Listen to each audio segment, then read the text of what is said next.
Hey, what's up, YouTube? It's Richie from Boston. It's the 31st. It's October. It's 2025. All those things are debatable, but whatever. Apparently, it's time to go through all the UFO nonsense all over again because this Atlas 3I thing is making its way everywhere. It's absolutely everywhere. It's all over the national news. Don't worry about Trump building a $300 million extension onto the White House with money given to him by all the technology corporations that should not be intermeshed with our government, but they are. Don't worry about the 47 million people that don't have SNAP benefits, may have SNAP benefits. Who knows? Who cares? Don't worry about Trump putting National Guard, quick response teams in all 50 states like I told you he would, because Atlas 3I is coming. And they won't shut up about it. It's all over the news. It's all over the podcast. It's absolutely everywhere. So here's a crash course, no pun intended, a reminder of why this is all complete and utter nonsense, which is why I always talk about the book Confusion in Christianity and Confusion in the Cosmos, because it shows you with God's words exactly what's above us, what we can do, and what we can't do. And a UFO can't happen. But a UFO or an alien by any other name would be chariots of the gods, wheels of the gods, angels and demons. But here's a refresher. Big news for stargazers. A comet making its way through our solar system, apparently growing a tail. So what does that mean, huh? My next guest says there's a 40% chance that it is alien technology. Harvard professor Avi Loeb is with me now. Sir, good morning to you. Listen, when you say alien technology, people want to know, what are you talking about? So to you, Professor, what are you talking about? It's a blind date of interstellar proportions. We don't know what we are talking about because script writers from Hollywood are not as imaginative as the universe, and we just need to observe. That's my advice on any blind date. Observe the other side before you have an opinion. In this case, the object is anomalous because it comes in the plane of the planets around the sun to within 5 degrees, and the chance of that happening at random is 1 in 500. Moreover, it's very large. It's comparable to the size of Manhattan Island, at least a million times more massive than the first interstellar object that we discovered about 8 years ago. And so the question is, why haven't we seen a million small objects before we see such a giant one? And it also behaved in unusual ways. There was a glow during July and August, a glow extending towards the sun. And only in September, it started developing a tail away from the sun, the way comets do. And it has also arrived from the direction of the WOW signal from 1977, a radio signal that we couldn't figure out that was definitely extragalactic. So it has a lot of anomalies, about 8 of them that I listed, each of them with a small probability. And my point is that although it may well be a comet and of natural origin, it could also be something like a Trojan horse, a black swan event where we say it's very unlikely for a spaceship to arrive at our backyard, but nevertheless, we should keep that as a possibility because the implications would be huge. Okay, I need a podcast to get through everything you just said there. But let me ask you a specific question. Put up number 1, guys. Third known interstellar object to travel through our solar system. It's categorized as a comet, not an asteroid. It travels 137 miles an hour. Unclear exactly how big it is. No danger of hitting Earth. I think it's headed toward the sun. So now I understand after reading about this, it has a tail, and then it disappears. Then the tail reemerges. Then it disappears. And smart people like you at Harvard are saying that this is a possibility that has the ability to slow itself down. Do I have that right? What would that mean?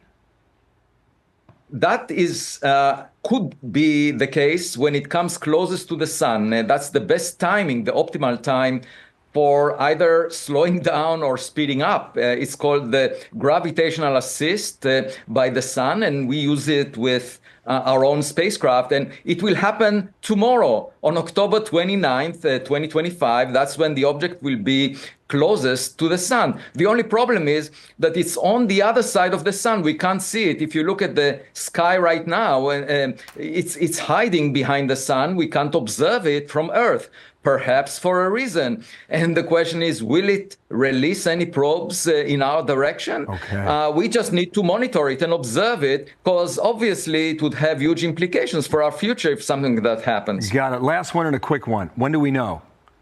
Is it in the coming months?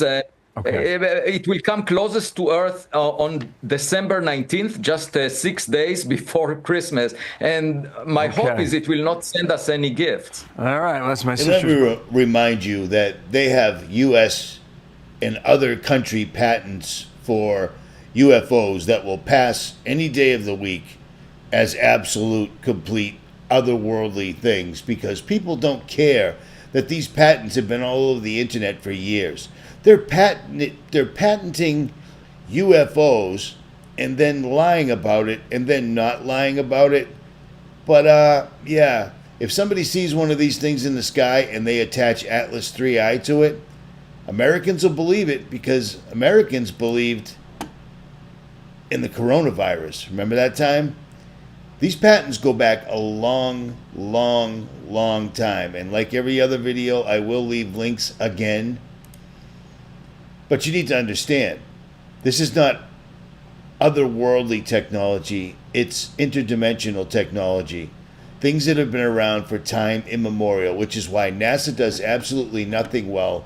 Entities like CERN and ITER and other underground laboratories, deep underground military bases, just hum right along. These guys have been working on this for a long time. This is not new information. I've shown this I don't know how many times over the years. And I find it really strange that back in the 50s, when they would show a picture of a UFO, it looked like an old car from the 50s. But now, UFOs from 2025 are sleek and tic-tacs. They look like Teslas. Isn't that a strange, unusual coincidence? And these patents aren't hidden whatsoever at all. Whatsoever at all. Remember the Phoenix Lights? I told you about that years ago. I know exactly what that was. It was literally them using a truck, a U.S. Army truck, with a projector that was projecting a hologram into the sky. And what was the hologram being projected on? Barium, strontium, and aluminium. The perfect medium to spray into the atmosphere, to show holograms on. And these things are just as real as they fool the eye. You know what I mean? They're just as real as you think they are, because all you can do is see them. And like I said, all these patents are right out there. They can use a jet fighter or any type of a military plane with an optical carrier on it that can literally send out beams. What it can do is it can shoot. The airplane flies through the sky, and using lasers, it's shooting out UFOs. What appears to be, to the eye and to the radar and to the infrared, it appears to be an unknown entity, a craft that you just can't keep up with it so fast. It's so fast because it's not real. It's light. These guys are going to pull this because this is the new world order. Here it goes. Everything is happening right now. This isn't coming down the road. This isn't in 10, 20 years.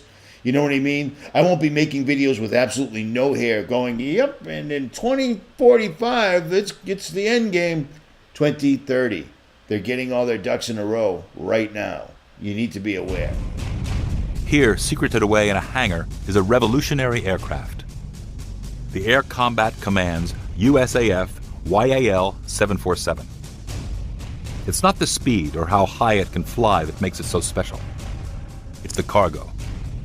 The world's first airborne directed energy weapon, the airborne laser, also known as the ABL. Just mounting the ABL requires one of the most sophisticated and elaborate modifications in history. The entire nose section is removed and retrofitted, and the world's largest titanium plate is installed to hold the enormous turret-mounted laser in place. The ABL system is designed to find, track, and destroy an enemy target in the air and on the ground. It can loiter at 40,000 feet for 5 hours, refuel in midair, and destroy a target 60 miles away in less than a second. You have only a microsecond to respond, and that's not enough time for any system to respond. So the laser is almost instantaneous. Aircraft don't fight each other at close range by dogfights anymore. That's because they fly with missiles, and the missiles today have a range of like 20 kilometers plus. So if you detect a not friendly aircraft that you wish to attack, you'll do so by radar, and you'll attack that when it's still well outside what I would call the range of old-fashioned cannons on aircraft. So we don't see dogfights close in now. What we see is missiles that are launched and go a distance. The laser itself has a speed of Mach 300,000, so it's 300,000 times faster than if I launch a missile from an aircraft. So in the future, it will not be aircraft in a dogfight. It will be aircraft at a distance being brought down by laser beams. The Airborne Laser Project was launched in 1996 at a cost of over $1.5 billion. The weapon is projected to be combat ready by 2015. There's also the fear that it could trigger a super high-tech arms race. 1986, while stationed at an underground installation near Boulder, Colorado, I was introduced to Project Skybeam by Lieutenant General Andrew Garris. I was then led down a corridor and into a large hangar where a stealth bomber hovered only 20 feet above me. I stood there confused. Then Garris looked over at me and smiled, then asked if I was certain of what I was seeing. I replied, of course. What else could it be? I was then shocked to find out that this wasn't a real craft. It was a projected hologram. Since the early 1950s, scientists have been developing holographic technology, and over the years improved it to a state that we can only imagine. As I stood there staring at the bomber, which looked so absolutely real and solid that I could reach up and touch it, I contemplated the possibilities. What if this projection was 1,000 feet up in the sky? How would anyone know that that was an illusion? The Phoenix Lights craft, witnessed by 10,000 people, was the first grand-scale skybeam test upon the public. It succeeded beyond expectations. In October 1938, Orson Welles unleashed his War of the Worlds radio broadcast to the American public. It was so realistically portrayed, vast portions of the population went into panic. Terrified citizens scrambled to evacuate their cities in droves. America had been easily tricked by very simple means. To amplify this response, those who are truly in power of not only our country, but all the countries on the planet, and who are the true purveyors of the depopulation process, have formulated the final stage of their sinister plan. In the year 2024, a global event will alter the course of mankind's future. The world will stand witness to a massive alien invasion. Thousands of projected holographic alien warships will blanket the skies, sending people into a global panic. Real military crafts within the holograms will inflict actual damage to the surrounding areas to sell the gimmick. And as a result of the ensuing human chaos, a one-world government will immediately form without any resistance from the people. They will be the new world order. If enough people believe that something is real, then it is real in its effects. In terms of the social reality. In terms of the social reality, in terms of what people act according to their beliefs. Yeah. And that opens a question of, really at two levels, perhaps something that we are creating ourselves, perhaps a series of images that we are projecting. I think Carl Jung came very close to expressing that idea in one of his books. Or could it be manipulated purposely by people who have the technology to simulate UFO sightings? And people say, well, of course not. Who would do a thing like that? Well, I will remind you that during the Watergate investigation, it was discovered that there was a plan originated in the White House to surface a submarine off the coast of Cuba and paint the second coming of Christ over the island of Cuba using holograms. Which is well within our technology today. The idea was that since there is a large Catholic population in Cuba, they would be so upset by this vision that this would saturate the communication channels, the telephone system in Cuba, long enough for an invasion to take place. How interesting. I'd never heard of that. Well, I think that's a classic in psychological warfare, but that kind of manipulation is well understood, and I have personally investigated several apparently genuine UFO cases where there was, in fact, my conclusion, the conclusion of scientists working with me, was that there was, in fact, a manipulation taking place, and that it was not a hoax on the part of the witnesses, but a hoax on the part of somebody much better organized. What do you think about aliens?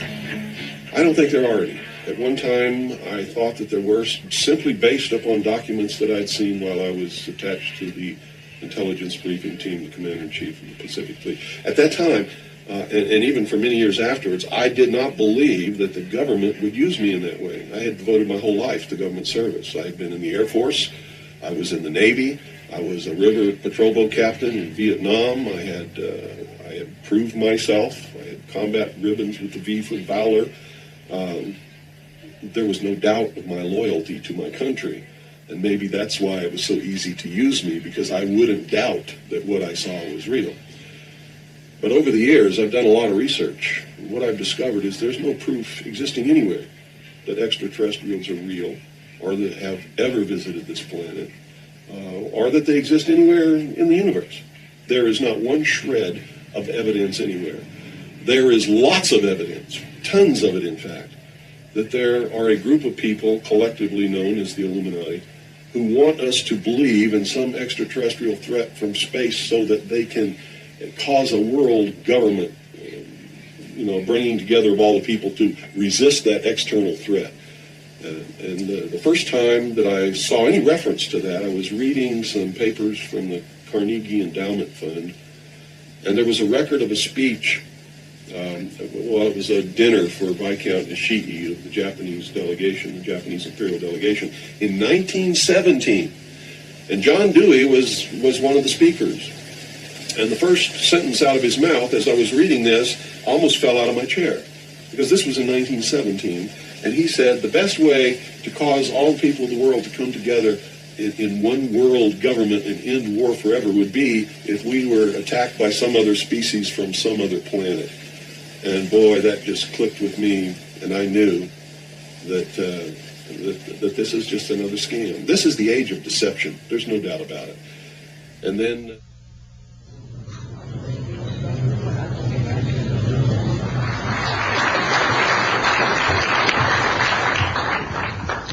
Good morning. My name is Carol Rosen. In 1974, after being a sixth grade school teacher, I was introduced to the late Dr. Wernher von Braun in the U.S., the father of rocketry. In my first meeting with him, during that first 3.5 hours, he said to me, "Carol, you will stop the weaponization of space." And I said, teachers don't stop until June. He said, "No, you have to understand, this is February. And we have to prevent the weaponization of space because there is a lie being told to everyone that the weaponization of space is now first being based upon the evil empire, the Russians. There are many enemies," he said, "against whom we're going to build this space-based weapon system. The first of whom was the Russians, which was existing at that time. Then there would be terrorists. Then there would be third world countries. Now we call them rogue nations or nations of concern. Then there would be asteroids. And then he would repeat to me over and over, and the last card, the last card, the last card would be the extraterrestrial threat." Well, at the time, I kind of laughed when he said asteroids, and when he said extraterrestrials, I knew I wasn't going to deal with that subject. And now we hear on the news just today, this week, that they've slid in another enemy. Only this time we're going to protect our satellites. In other words, we have to have some reason to spend these trillions, to waste these dollars on a space-based weapon system, and they're all lies. This is a system, he told me, that would never protect anyone. Even back then, he talked about suitcase bombs. He talked about chemical, viral, bacterial, biological warfare, that these space-based weapons would never protect us against. And then he told me that, in fact, if you travel around the world, which I did after he died in 1977, I met with people in over 100 countries who were friends. They didn't want to build space-based weapons. I became a space and missile defense consultant And I worked with people around the world. I became an advisor to the People's Republic of China. They don't want to build a space-based weapon system. And he told me back then that they didn't. He said, go to Russia. They're considered to be the enemy. I got on a plane by myself. When I got to Russia, I had a list of people that I had read out of the newspaper. Chernenko was in office then. He was the only one I didn't get a chance to meet. They introduced me to everyone when I got there. And when I got back, I said, oh my Lord, this man is telling the truth. There is no threat. And I've been waiting until this day for 27 years, and I'm expecting the spin to happen, because he also explained to me that as a military strategist, as a person who worked on the MX missile, which I did later, he said, you will find that there is going to be a spin to find some enemy against whom we have to build space-based weapons. And now we should expect the spin, because he said part of the formula for the intelligence community is if they might have a weapon, then we have to consider that they do have these weapons. So now they do have these weapons, so now we have to build these weapon systems. And that's the formula, except that it's all based on a lie.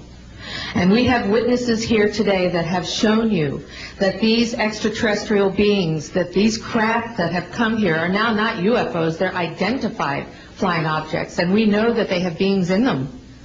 And we have witnesses here who have told you that they can shut down our missile silos, they can stop a rocket going into space that's a test. We have witnesses here who have worked in the classified departments, who have the courage to come forward here to support what Wernher von Braun told me back in 1974 to 77.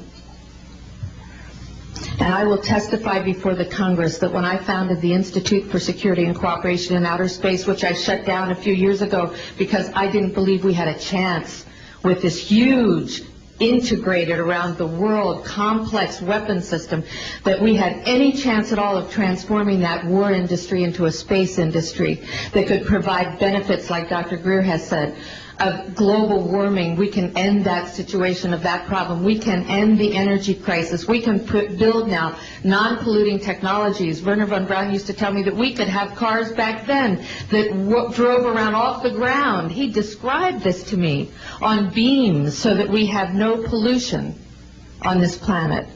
And we can solve the problems of the people that are urgent and potential, and the other animals and the other cultures on Earth and in space.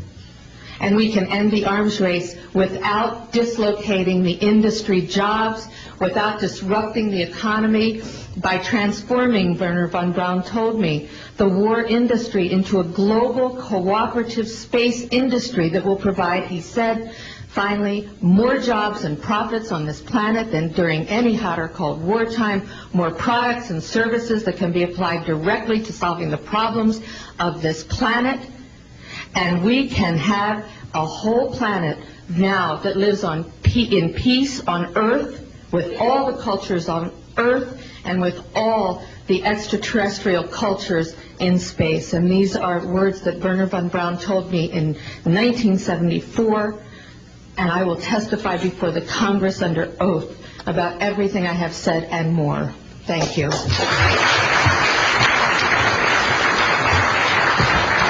Thank you very much. I'd like to thank each of the witnesses and for your patience. We're running about 50 minutes late, and I do apologize for that. I want to emphasize that all of these witnesses each could speak for probably anywhere from 2 to 5 hours about what they have witnessed. We were trying to give you a snapshot. We have another 400 of these witnesses. I have carried this burden for 8 years. I'm now giving it to you, the American people and the people of the world, to take it forward.